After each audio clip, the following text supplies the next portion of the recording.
Welcome to McPlum, simple solutions served daily. In this video, I will explain how to change your Hyundai Elantra brake light bulb. First, gather your tools, a Phillips head screwdriver and a new bulb.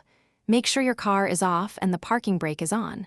Then, open your trunk to get to the taillight assembly. This simple process takes about 15 minutes. Now, let's access the bulb. Inside the trunk, you'll see 2 or 3 nuts holding the taillight assembly. Use your 10mm socket wrench to remove them. Once the nuts are out, gently pull the entire taillight assembly straight back. It should slide out without much force, revealing the bulb sockets. With the assembly out, identify the brake light bulb socket. It's usually the largest one. Twist the socket counterclockwise to remove it.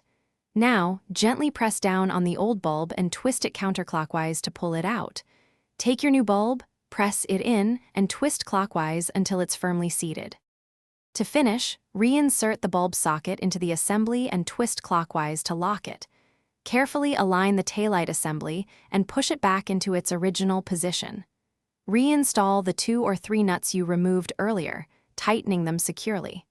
Finally, have a friend press the brake pedal to confirm your new light is working perfectly. Thanks for watching. Stay juicy and subscribe.